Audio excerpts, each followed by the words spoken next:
So see, a client sends a request of static page to the web server. Static pages are available. They are ready-made available, pre-made pages. They are present in the web server.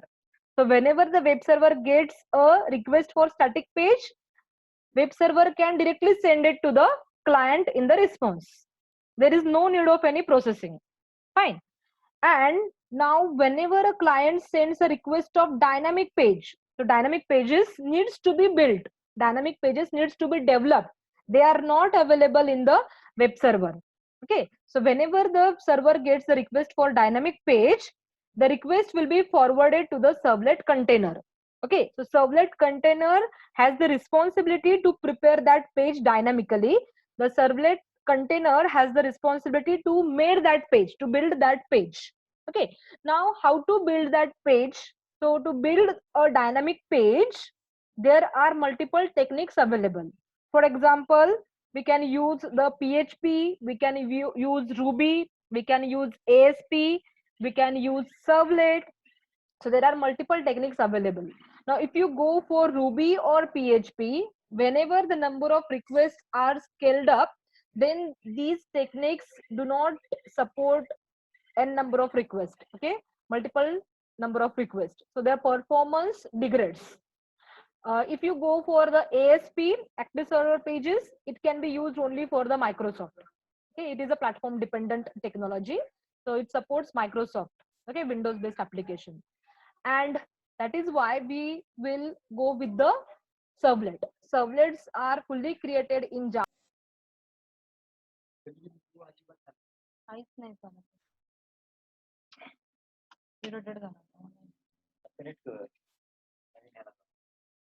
दुसरं झालं.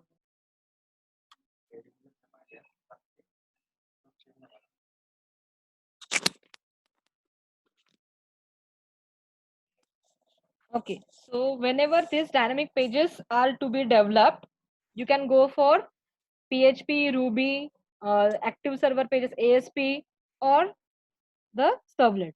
We have selected the servlet. Okay, we are going to learn the servlet. So the servlet container has the responsibility to create a dynamic page. Now, as we have seen in the restaurant example,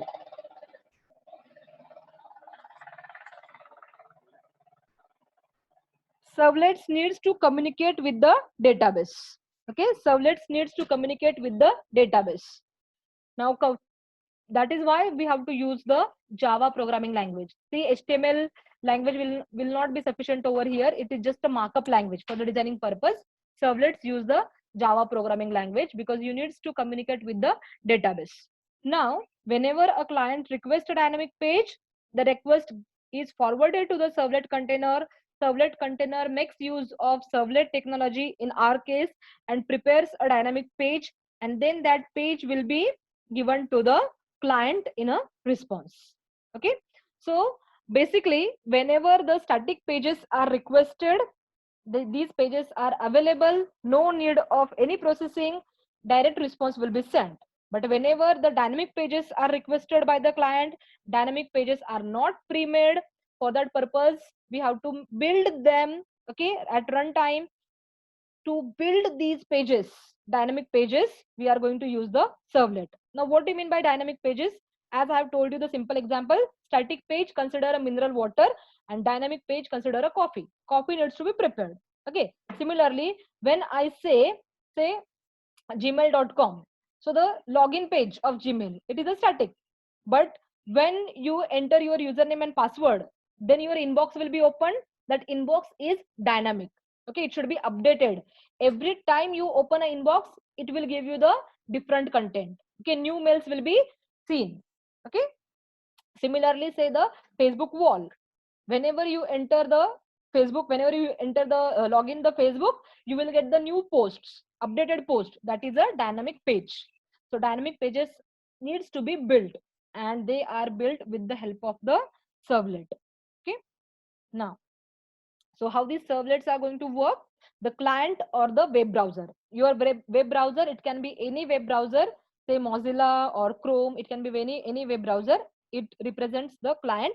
So web browser sends request to the web server for a web page. So whenever we enter, say www.google.com, so that google.com, so Google page we need. So that is our request. We are putting that request through the web browser.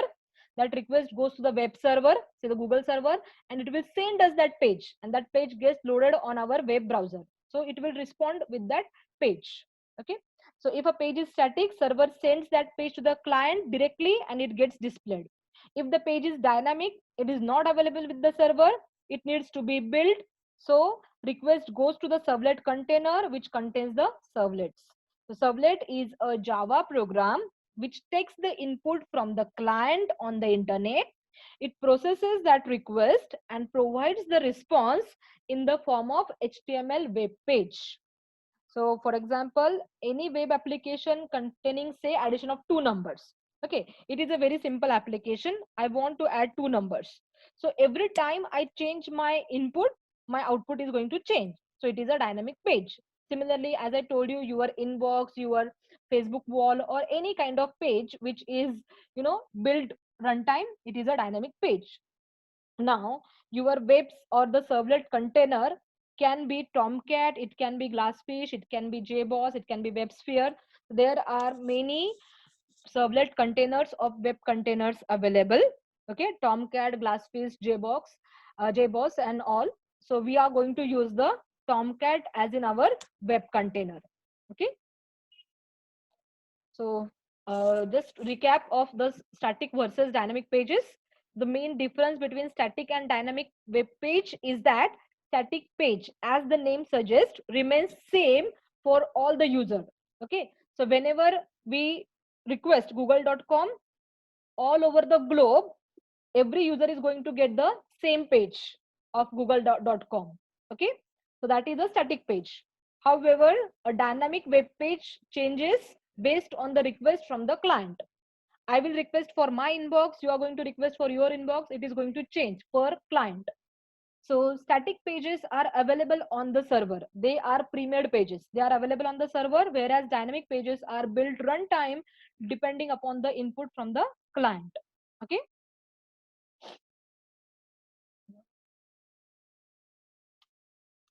Dynamic means that the web pages are not same for all the users. Depending upon our input, the web pages are going to change. So they are not going to remain same for all the users. Web pages would be generated on the server side based on the request made by the client. Okay. So that is the difference between the static and dynamic page. Now, before servlet, Java has provided with another technology to handle the web applications, and that technology is known as CGI, or the Common Gateway Interface. So before servlet, CGI scripting language was common as a server-side programming language. So however, there are many disadvantages with this technology, like if the number of client increases, it takes more time for sending the response. Similarly, for each request, okay, whenever you put your request in the browser, for each request, it starts a process. Okay, and then the web server is limited to start the processes. So the response time automatically was more. And the CGI technology uses the platform independent languages like C, C++, or Perl. So it was a platform dependent technology. Now, the advantages of servlet over CGI are that the web container creates threads for handling the multiple requests to the servlet. Now, check out CGI creates the process for each request, whereas servlet creates a thread. Java is a multi-threading language. So, for each request, it creates a new thread, and threads are more sophisticated, threads are more usable as compared to the processes. This is totally a different part, the comparison between a process and thread. Okay, but till time being, you consider that threads are more reliable, threads are lightweight components. Okay, and for a single process, we can spawn that particular single process into multiple threads, and these threads can run concurrently, these threads can run parallelly with each other. Okay, so right now you just remind that threads are created for each request. Threads have many benefits over the processes, such as they share a common memory area, they are lightweight, their cost of communication between the threads is also low, and that is why the servlets are more advantageous over the CGI. So servlets provide the better performance because a thread for each request. Servlets are portable because they use the Java language. They are robust because JVM manage the servlets. Okay, and they are secure because of the Java language again. And that is why servlet technology has got more popularity over CGI, and nowadays it is the used technology. Okay, so what is basically a servlet? Now we will come to the defining part of a servlet. So servlet is a technology which is used to create a web application.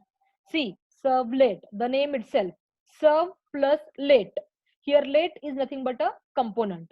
Okay, the component which serves, the component which serves the web application. Okay, we have seen applet, applet, application component. Similarly, servlet is a servlet component.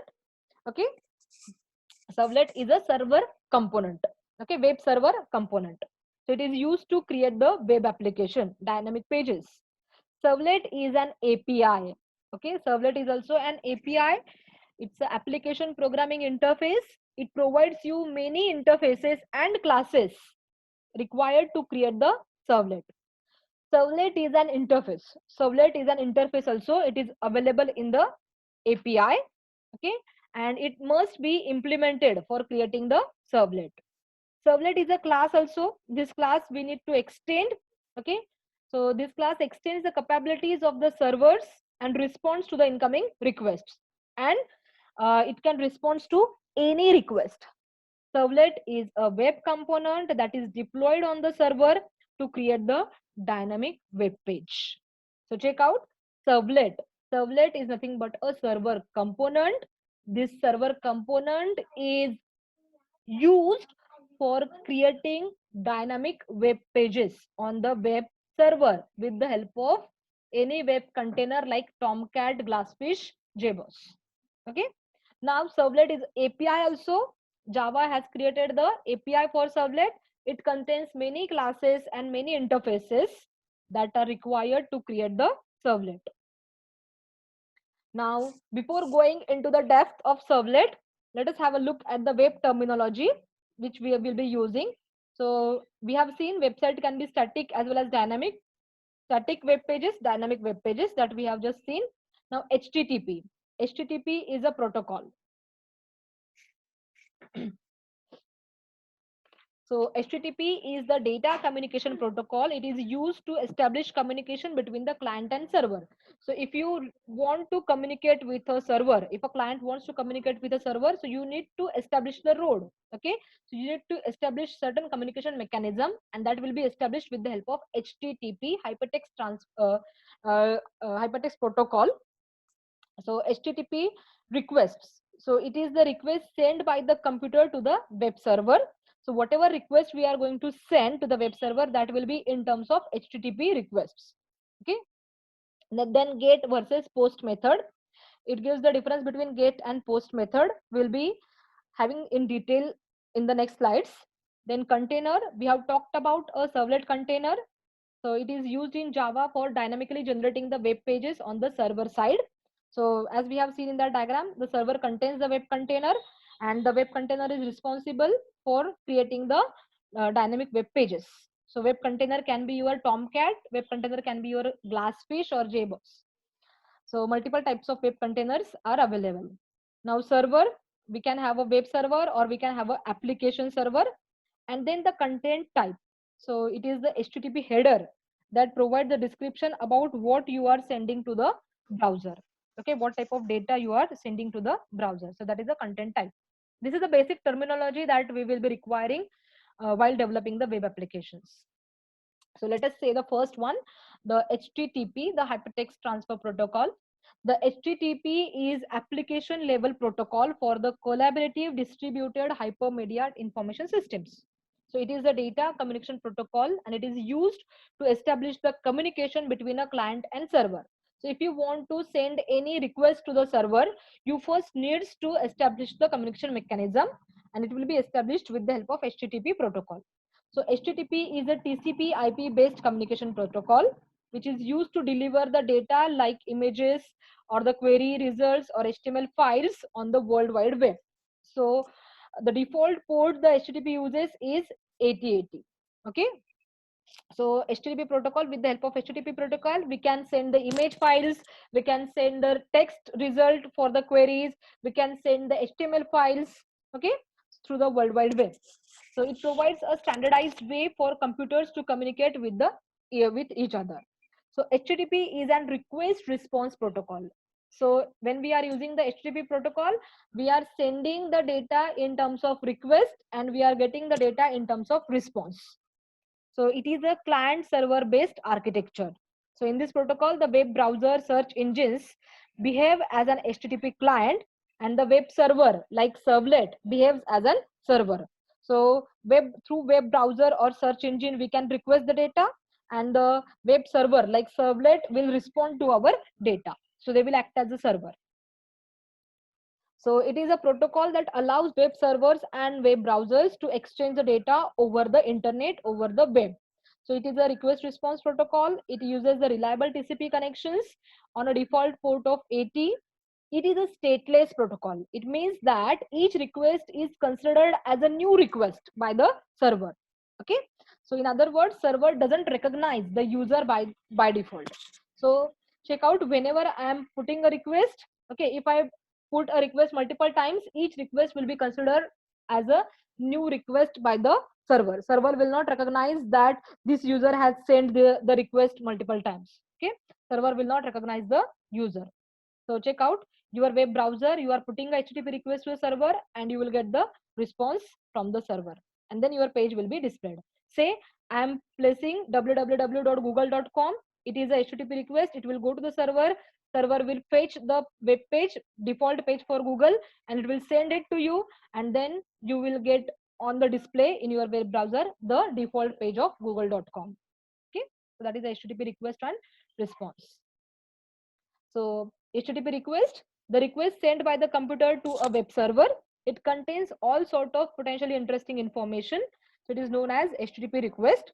The HTTP request method indicates the method to be performed on the resource identified by the requested URI, that is Uniform Resource Identifier. So this method is case sensitive and it should be in the uppercase. Okay. So check out the HTTP request methods are get method, post method, head, trace, put, delete options. Out of all these methods, right now we are interested in the get and post method. Okay, so whenever you are placing a HTTP request, you are using the get method or you are using a post method.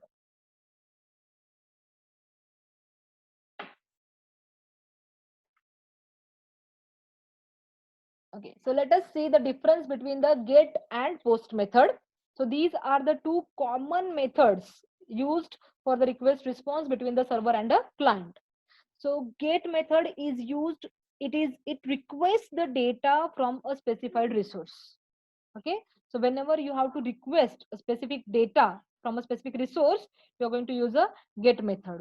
Whereas post method is used where it submits the processed data to the specified resource. Okay, that resource can be your HTML page, that resource can be your servlet or anything. So get method requests the data from a specific resource, whereas post method submits the processed data to the specified resource. So check it out. Get, the data is sent in the request header in case of get request. So your HTTP request is there. In the header part, the data is sent if you use a get method. It is the default request type. So if you don't mention the method, by default, it will use the get method. Okay. The query string is sent inside the URL of a get method. So whenever you type in the browser and when you send that request, when you click the button, so in your browser address bar only you can see this name value pair. Okay, suppose username and password you have entered and you have clicked the login button. So your username is equal to say PQR and the other name is say XYZ. So you can see this data going to the server in the URL. Okay. So some other features of get request are it remains in the browser history. So what data you have requested, it can be extracted from the browser history. It remains in the browser history. it can be bookmarked, it can be cached, it have the length restrictions. So you can send the data up to, I think, 256 characters only using the get methods. Okay. It should never be used when dealing with a sensitive data, because see, the data is displayed in your address bar. What data you are sending, it gets displayed. Okay. So it should not be used when you are using a sensitive data. It should only be used for retrieving the data. Okay. It can be only used when you want to retrieve the data. Now the post method. See, get method is used, or get method is sent in the request header of the request, whereas post method is, whenever you are using post method, in case of post request, original data is sent in the message body. Okay. So whenever your request is created, request has a header part, request has a message part, body part. Okay.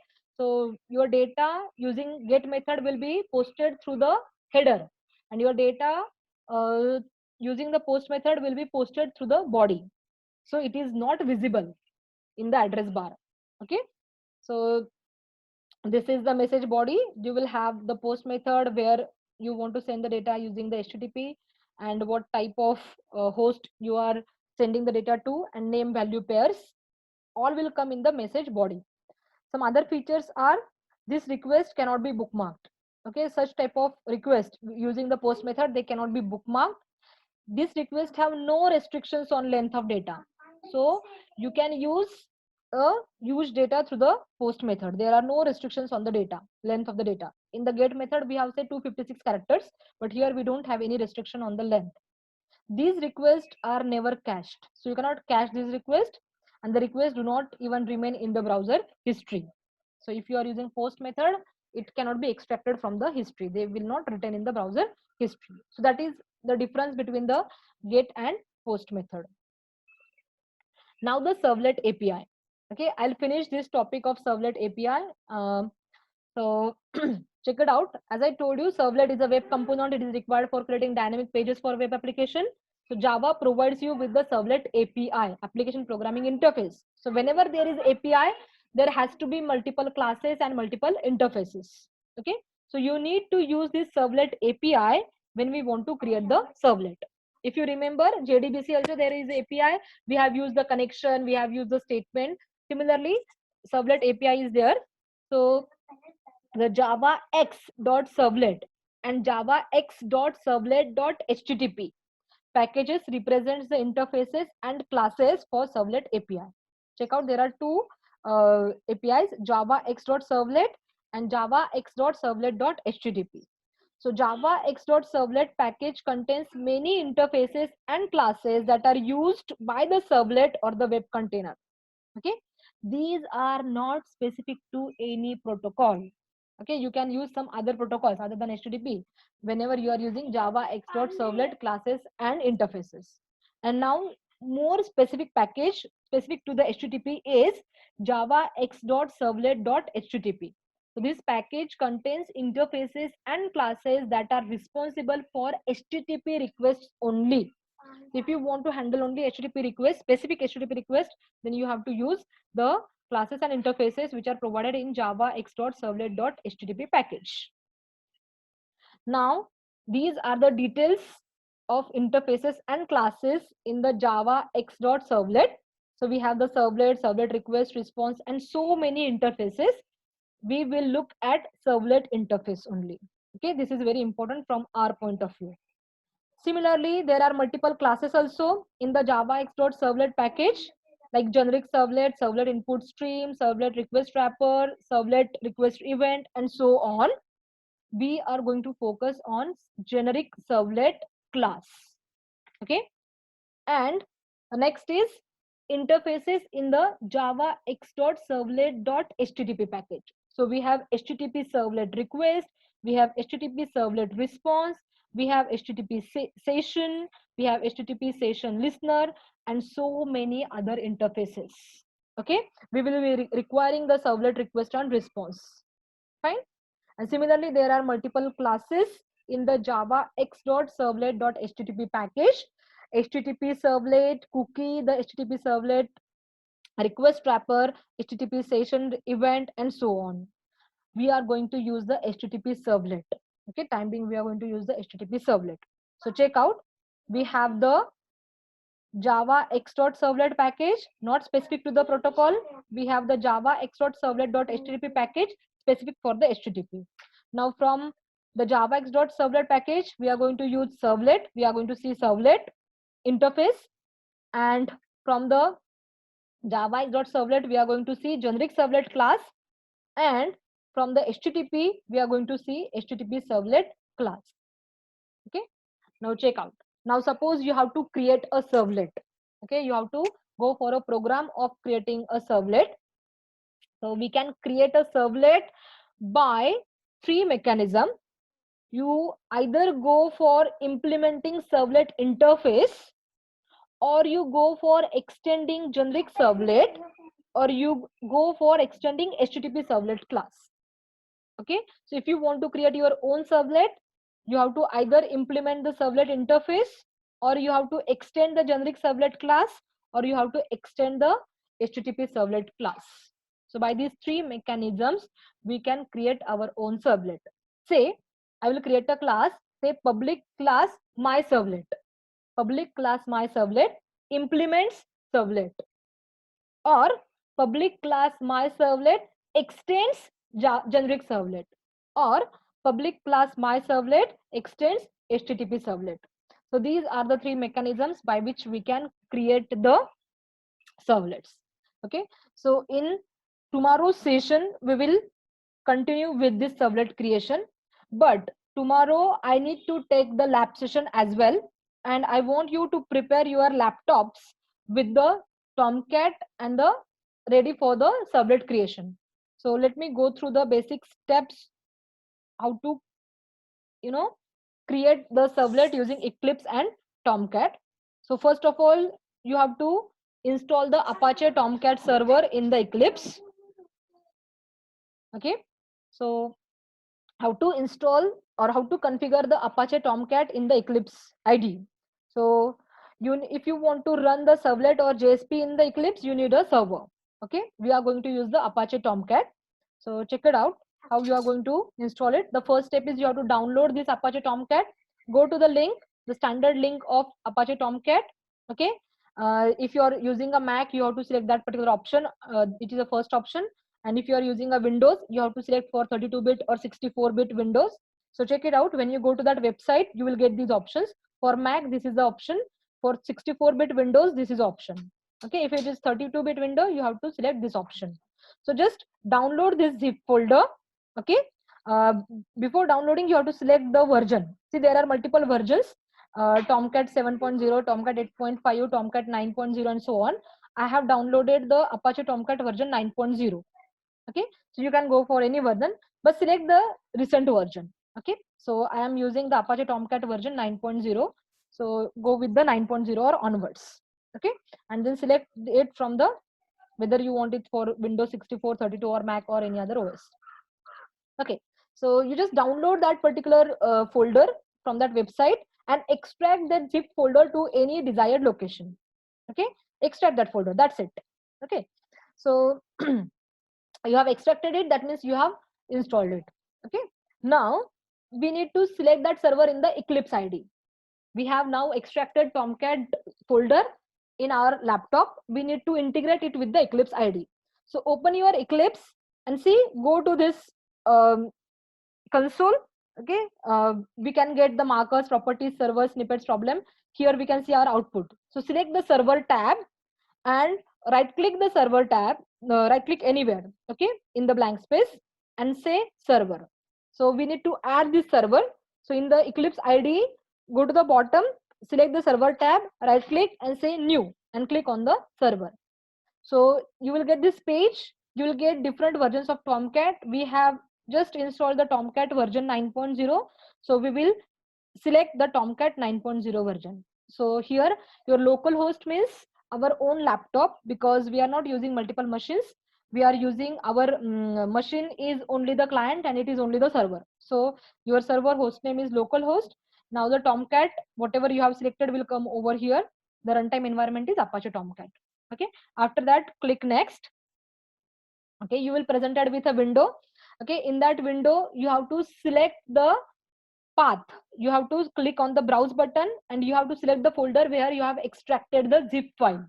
Okay, so provide that path and click on the finish, and that's it. You have successfully configured the Tomcat server in the Eclipse. Now once you have done with the Eclipse, then only you will be able to run the servlet or the JSP in the Eclipse.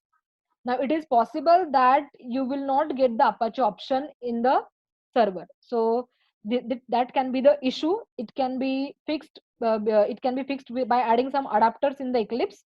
So suppose you don't get the Tomcat option, Apache option, okay, then you can fix that issue.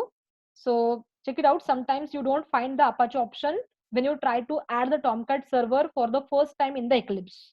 So what you have to do, because of missing adapters, few missing adapters, this happens. So you have to do, you have to go to the help option in the Eclipse. This is the last option menu.